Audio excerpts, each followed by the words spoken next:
Hey everyone, Wolf Lord Rho here.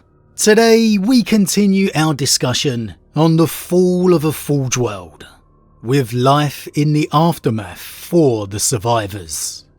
A spoiler warning to begin, as today we will be referencing events from the Warhammer 40k novel Dominion Genesis by author Jonathan D. Beer.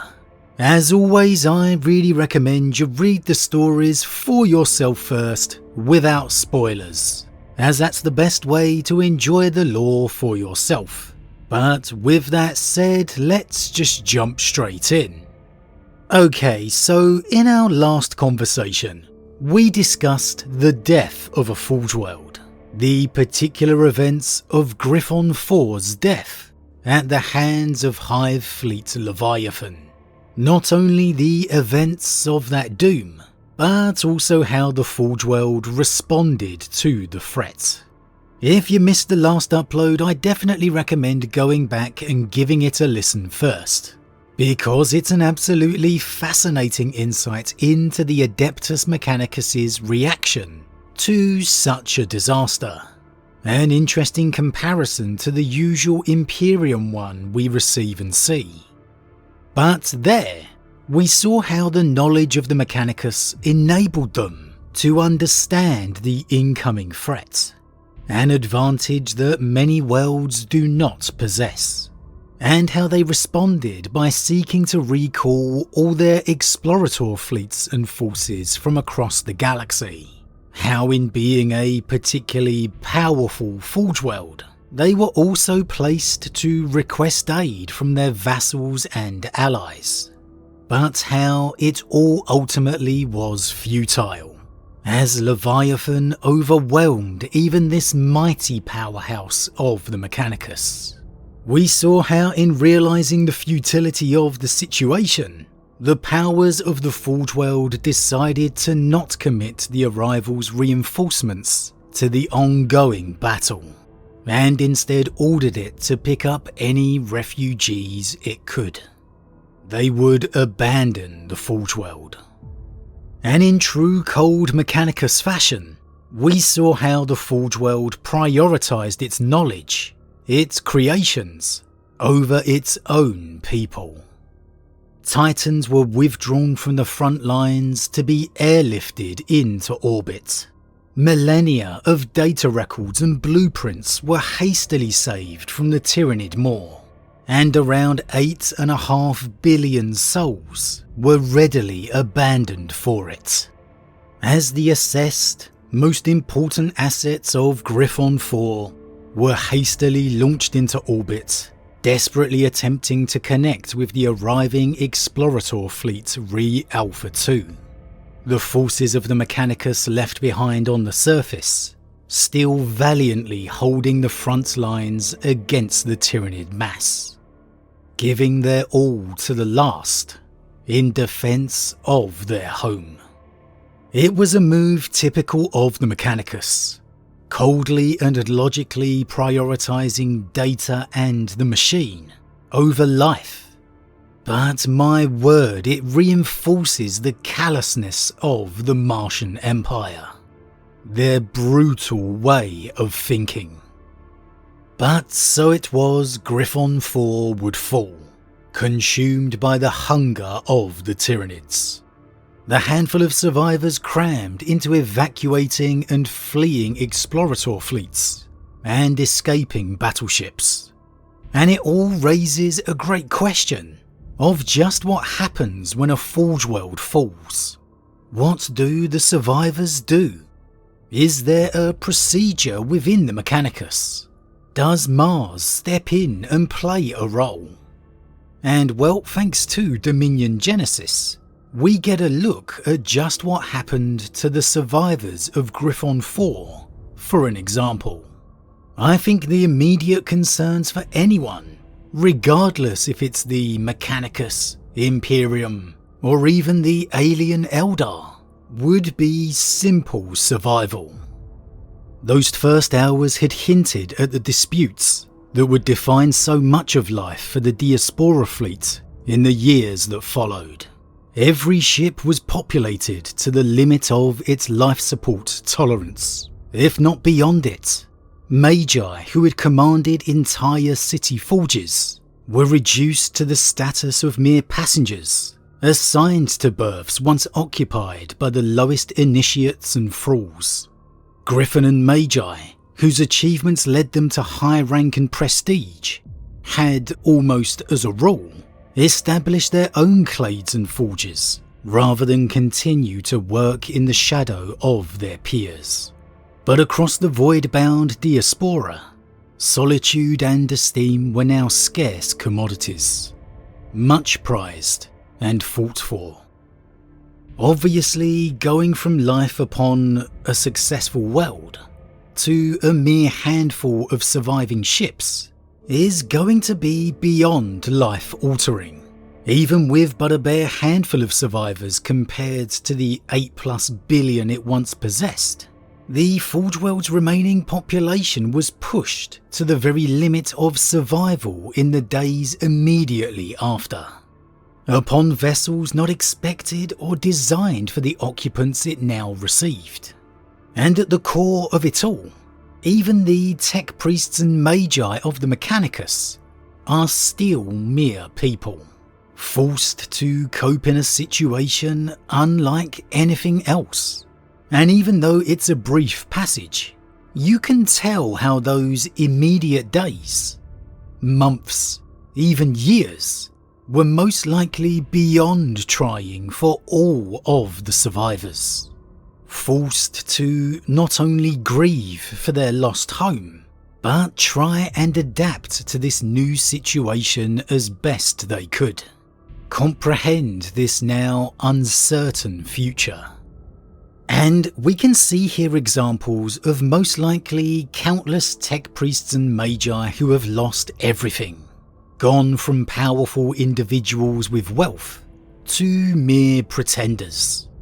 However, Griffon 4 was perhaps lucky in a way, in that it retained its leadership structure, and it's most likely a testament to the Order of the Mechanicus that the now refugees of the former Forgeworld held together beneath it, that there was no attempted uprisings or coups from those that were resentful for what had befallen them beneath their fabricator general's leadership.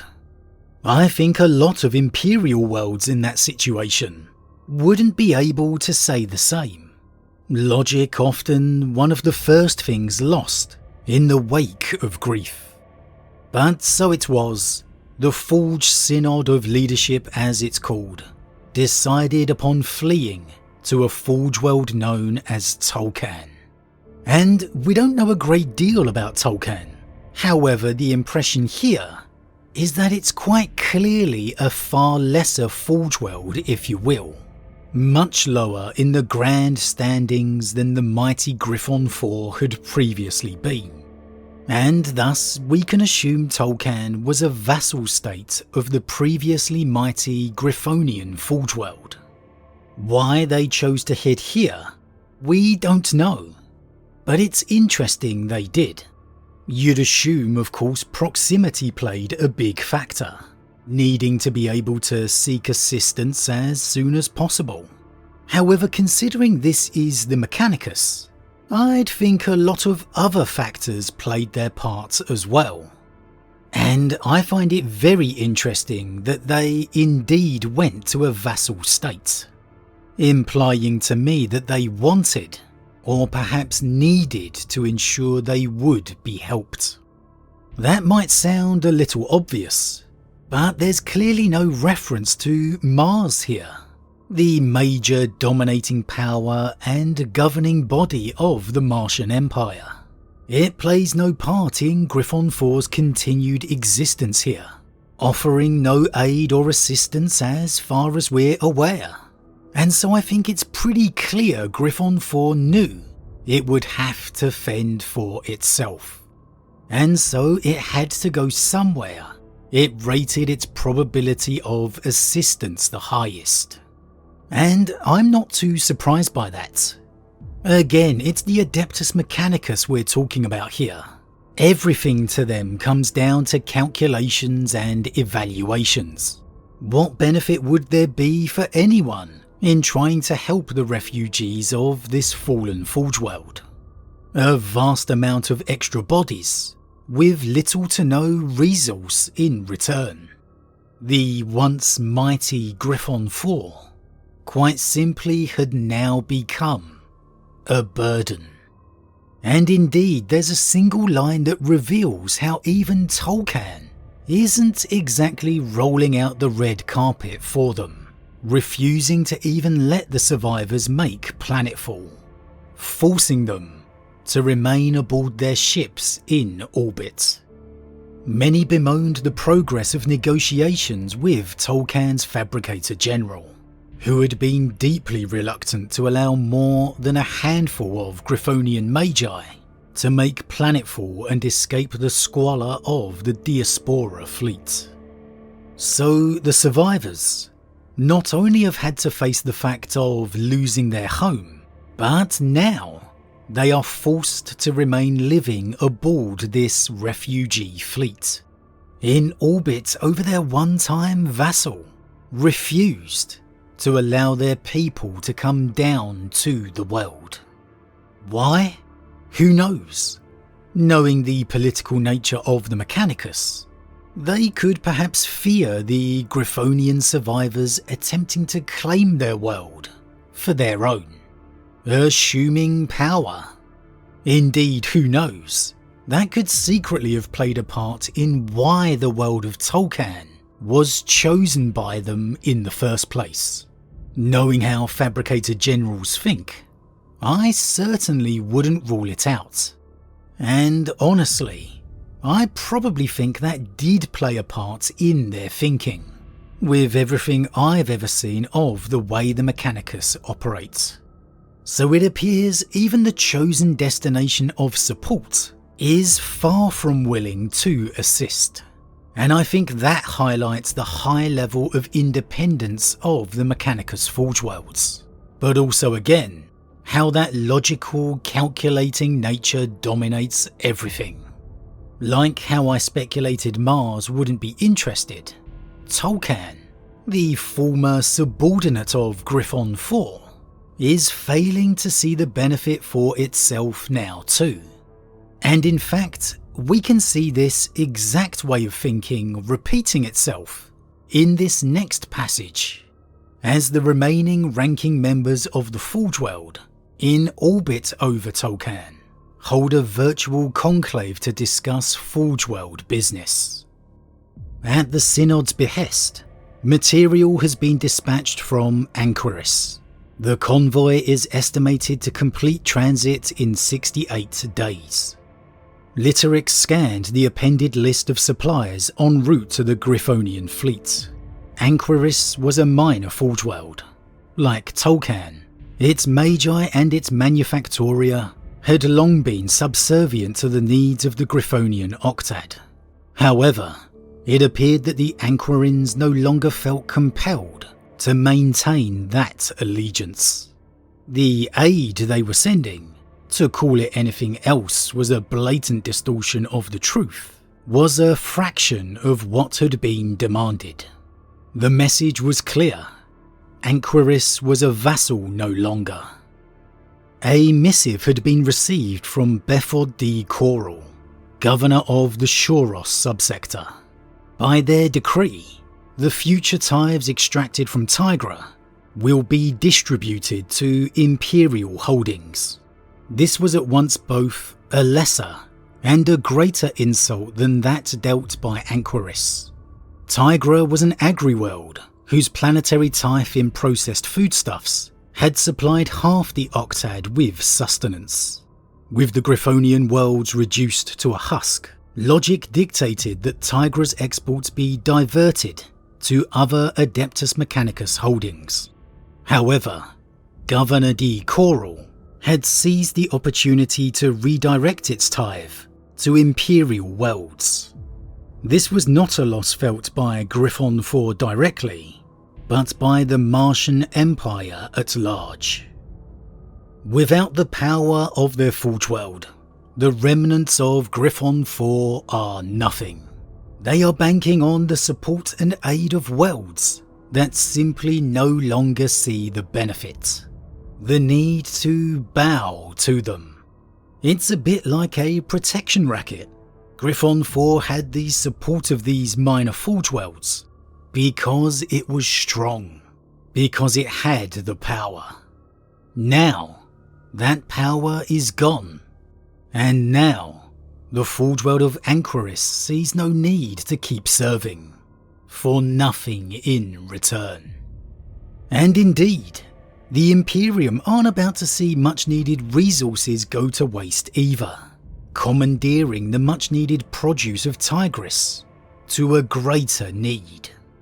It's the brutal way of life within the grimdark universe, the great empire of humanity.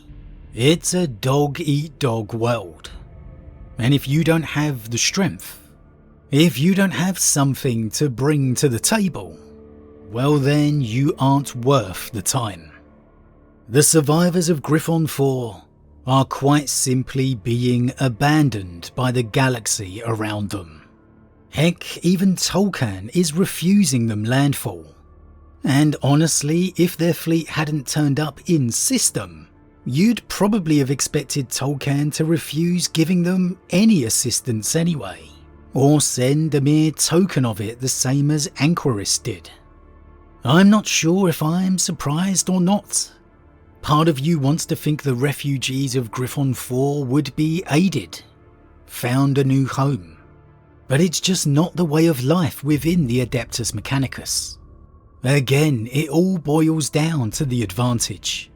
What's to be gained? What power do you have? I've no doubt perhaps the ships of the fleet would gladly be absorbed by many a Forgeworld, but why the people? Let's not forget the powers of Griffon 4 themselves. Abandoned billions of still loyally serving people, because they were a resource not needed. That it was the data, the machine that was more important. And it's that same logic that unfortunately for them is coming back to bite them. The Forgeworlds they once counted as being loyal, no longer seeing them as an important asset.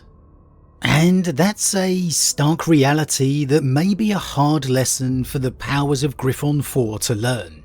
Because if you noticed, it wasn't nowhere near the amount of aid Griffon 4 had requested of Anchoris. It was nowhere near the amount they had demanded.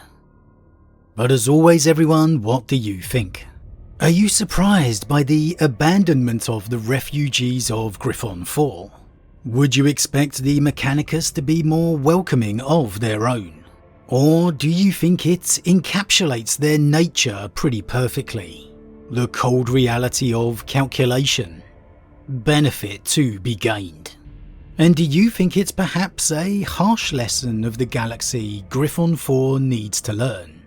That it deserves to learn for those many lives they abandoned as their world fell? As always everyone, leave your thoughts in the comments below. Huge thank you to all my subscribers, your support truly means a lot to me, it really does. If you're new, please consider subscribing to help the channel grow. And if you enjoyed this particular vid, then why not drop a like on it too? But with that said, I am off, and I'll see you all again real soon.